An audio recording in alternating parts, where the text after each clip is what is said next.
tell a good audience and a bad audience. Good night.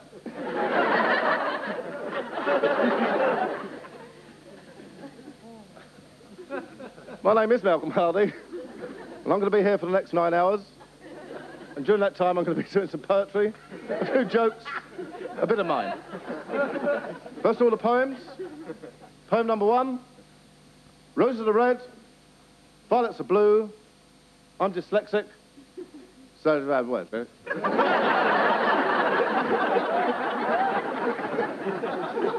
Poem number 2.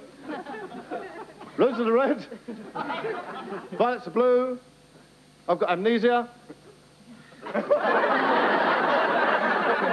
can't help thinking that in all my relationships with women, I've been hampered by a childhood spent watching cartoons.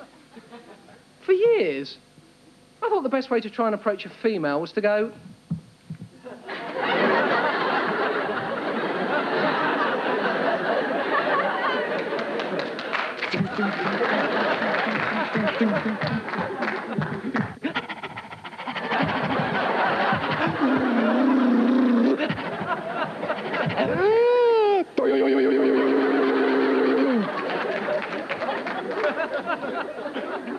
Another favourite of mine was Cosmopolitan. You get the back page of Cosmopolitan, you get a horoscope. You won't get a little horoscope like that. You get a very great big bit like that. So something like Leo. A distant but wealthy relative dies. You are accused of his murder. You're locked in a prison cell for 15 years where you're gang raped by 9 inmates. Lucky stone topaz.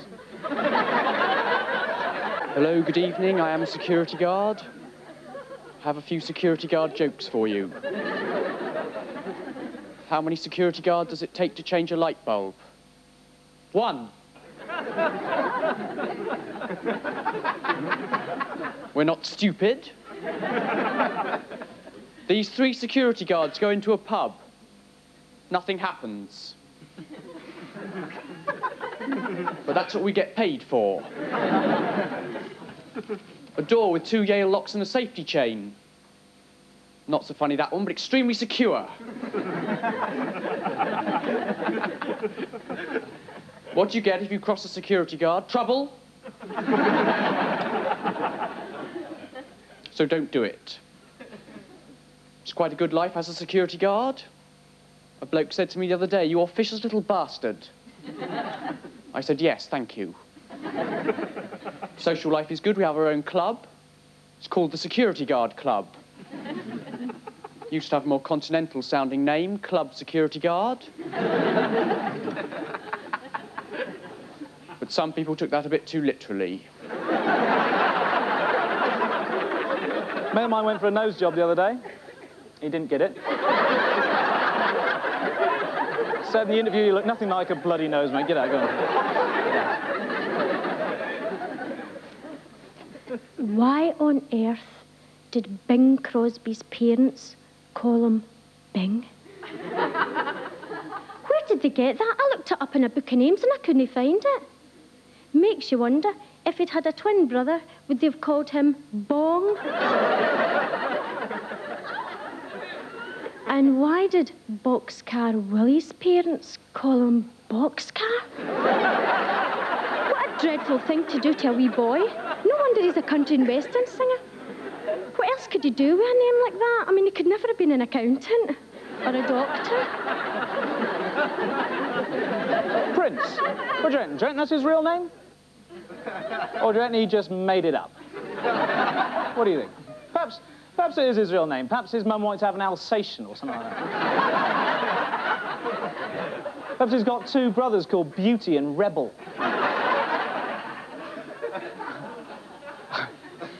I want to write a classic. I'm going to write it in an attic. What I want to know is if that bloke has to go into an attic to write himself a classic, where the bloody hell was he when he wrote that dreadful song, eh? In the bloody airing cupboard, that's all. Mark Bolan. Dead.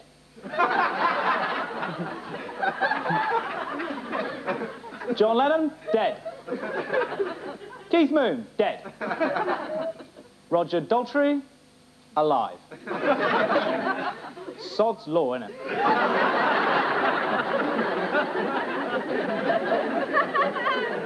Origami. And an impression at the same time. Oh, Jolson? The sunshine is, sunshine in my eye.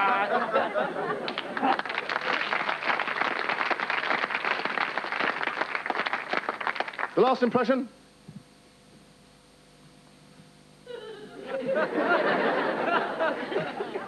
That was God. Moving in a mysterious way. I went to the pub yesterday at 2 o'clock. 10 o'clock, I was still there.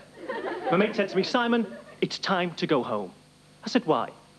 He said, you're standing on the bar with your trousers on your head. I said, okay, I'll go home. But then you don't go home, do you? Because then your ego takes over. Your ego says, no. Don't go home, stay. Stay a bit longer. Have another little drink. Your friends say, go home. Your ego says, no, stay. You might cop off. Stay. Your friends say, look, go home. Your ego says, no.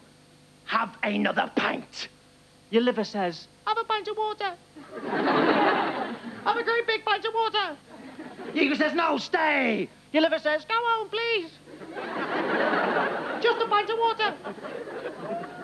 Your kidneys say, no more liquid. No more liquid. Go to the toilet. Please. Only you don't go because you're on automatic pilot. You come out the pub, your body tells you what it wants. Your stomach says, let's get a kebab. Let's get a kebab. Let's go down the kebab shop. Kebab City. Feed me. Your tongue says, no chili sauce. I used to have a job as a librarian. Within a week, I devised and implemented an entirely new system of book cataloguing. There were teething troubles. A woman came in claiming she couldn't find any books by Catherine Cookson. I said, they're over there, in the pile marked shit.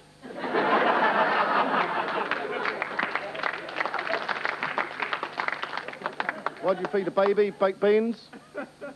So it can find it in the dark?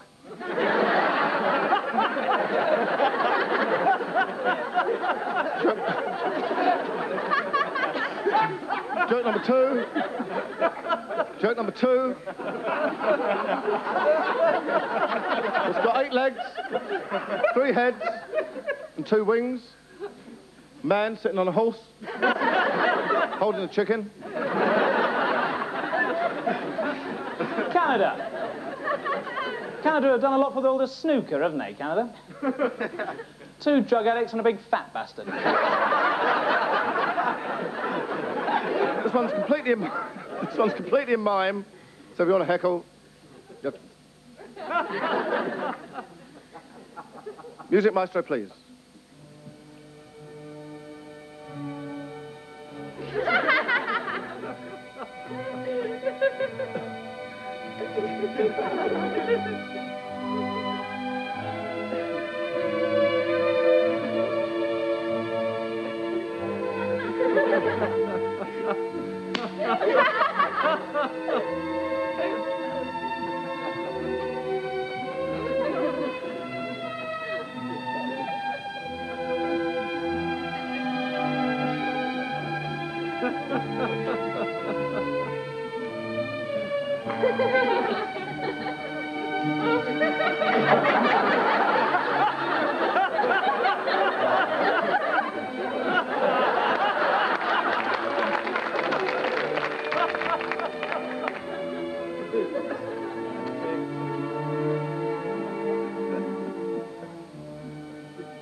Ah, that condom moment.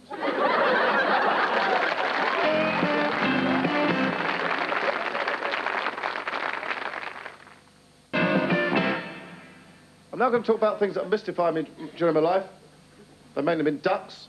When I was a kid, about 8 years old, which was like 20 years ago now, there's a man who I listened to him faithfully, a man called Danny Kaye, who unfortunately died last year. And that man used to sing a record about ducks. And ducks have always mystified me during my life. The record was, there once was an ugly duckling. And it used to go, there once was an ugly duckling, his feather all stubby and torn. And what did that duckling turn into? Swan. Swan. It's a load of bollocks. Duckling turns into a duck. It does. So Signet ends up as a swan. Danny Kaye deserved to die. Oh, I think so, don't you? Fair enough. I'm only 8 years old. Got a letter today. Addressed to Wanker, London.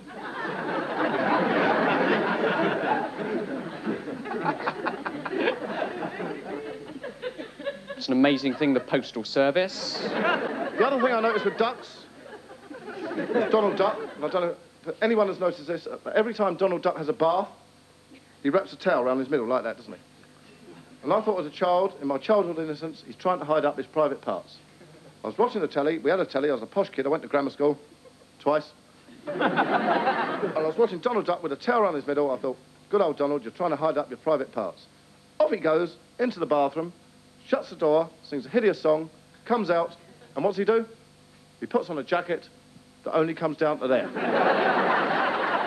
Actually, yeah, I'm from Liverpool, and everyone from Liverpool is either Catholic or a Protestant. And I decided to become a Buddhist when I was a kid. And it caused a lot of problems, right? Because there are no Buddhist schools in Liverpool, right? Where do I go? The Catholic boys' school. First day at school, I'm the only Buddhist there. Everybody else, school uniforms. Me, saffron robes. I'm standing in the yard in an orange tent. I didn't have a proper nickname. Everyone else had nice nicknames. Nicknames like Yozza, Macca, Tomo, Jonesy, Smithy. My nickname? Buddhist bastard.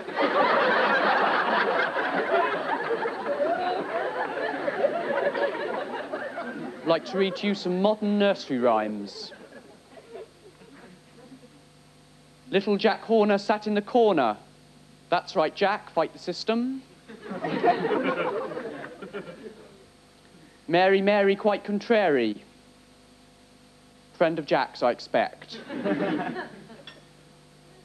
Humpty Dumpty sat on the wall, no chairs in Thatcher's Britain. It's a little bit bitter, that one. A lot of the other acts have talked about acid house.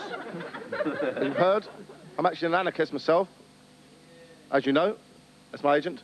I'm an anarchist. I'm going to do exactly the opposite thing. I'm going to have an alkali house. And instead of everyone just wandering around going, acid, in a big high-pitched voice, what you've got to do is just go into a place and, in a really low voice, go, alkali.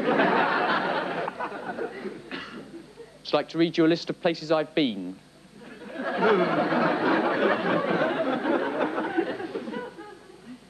Toilets.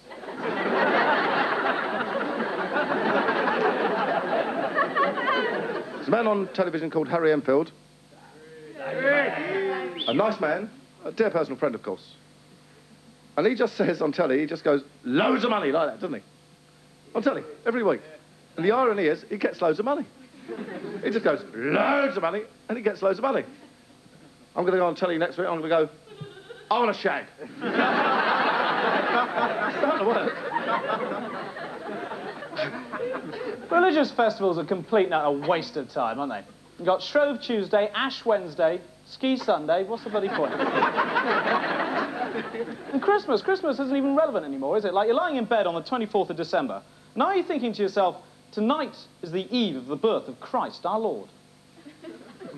Or are you thinking, Great Escape's on tomorrow? Christmas Day, get rid of it, we'll have Great Escape Day instead. I think it's important to be visual. My act has a strong visual content. I'd like to show it to you. I have here a pair of amusing spectacles. I'm not going to actually put them on because, well, I'm too pretty to be genuinely funny in them. But I thought you could just look at them. Aren't they a riot? I also have a bra. I never said it was mine, I just said it was a bra. Because tits are a hilarious concept, aren't they, lads? I also have a tin of Vaseline. If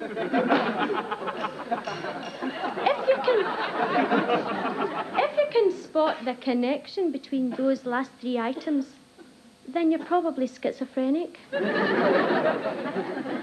and gentlemen, I'd like to do a few impressions, and these are ones of somebody who looks exactly like me.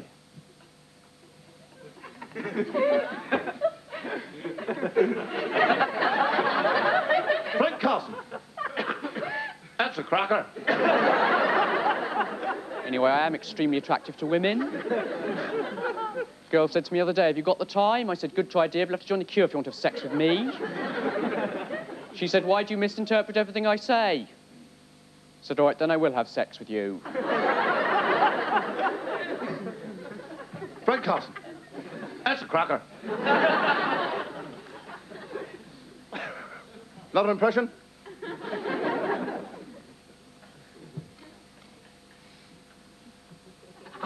Frank Carson. That's a cracker. Anyway, I was driving along on my moped. I knocked this woman over. She said, why don't you look where you're going? I said, I was. Mother. It's quite a nice moped. Blue, 50cc engine, automatic transmission, shopping basket on the front, and some blood. Brakes don't work very well, though. I got stopped by a policeman last week. Well, slowed down a bit anyway. He said, what's your name, Sonny? I said, good try, but it's Simon. I said, what's your name? He said, Superintendent Roberts. I said, your mother had foresight. Which I considered extremely witty. My mother came round the other day. It's all right, knocked her out again, no problem. I was watching a science fiction film the other afternoon that completely baffled me. It's one of those ones where the aliens come down to a small town in the Midwest of America and turn everyone into zombies. Why bother?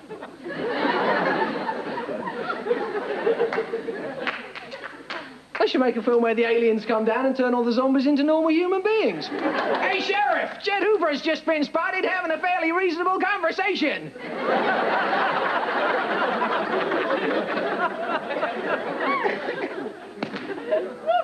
It's a whip.